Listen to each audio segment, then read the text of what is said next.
Bonjour. Début d'hivernage macabre, la Tribune titre à sa une pluie de morts. Vox Populi nous dit la pluie a tué 6 enfants à Oudelaye. Le quotidien d'écrire au malheur à Oudelaye qui selon enquête est sous le choc. L'Observateur qui parle d'eau de la désolation dans tout le pays fait le point. 6 morts à Oudelaye, dont une vieille de 78 ans, 3 enfants d'une même famille se noient à Medina Kakoum, un garçon de 12 ans tué par la foudre à Touba. Vox Populi révèle que Thiès, Diourbel et Saint-Louis sont sous les eaux. Louga est privé d'électricité. Des câbles électriques en feu à Guédiawaye. Voilà la situation en ce début d'hivernage macabre. Selon Vox Populi, le ministre de l'Intérieur se rendra à Oudelaye ce mercredi.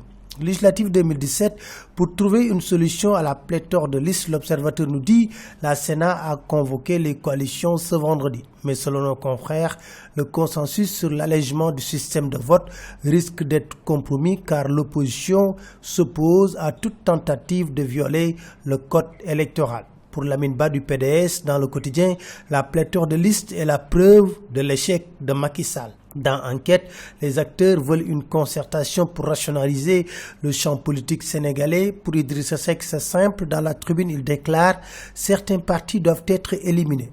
Et c'est dans ce contexte préélectoral, Karim Wade fait la une des journaux avec cette histoire de mule qui, selon Vox Populi, a atterri à la DIC.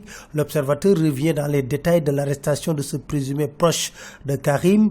Rilk Ndongong est son nom, il est originaire du Cameroun et également de nationalité qatari. Lors de son arrestation, il avait par devers lui 5 millions en différentes devises, des cartes et documents bancaires. Il avait également une clé USB qu'il refusait de donner aux forces de sécurité. Mais les avocats de Karim Wade parlent d'une affaire fabriquée de toutes pièces et annoncent une plainte pour diffamation contre le journal Le Quotidien. En direction des législatives, Macky Sall manœuvre également. Dans l'As, on apprend qu'il a perfusé les députés non investis de Benno Bokk Yakaar 1 million et un billet pour la Mecque pour chacun. De l'avis de Cheikh Diallo, imam ratib de Saint-Louis, la législature sortante a été minable, relève l'As. Restons avec l'As qui souligne que pour une dette de 2 milliards, Bank of Africa veut ruiner la Sonacos.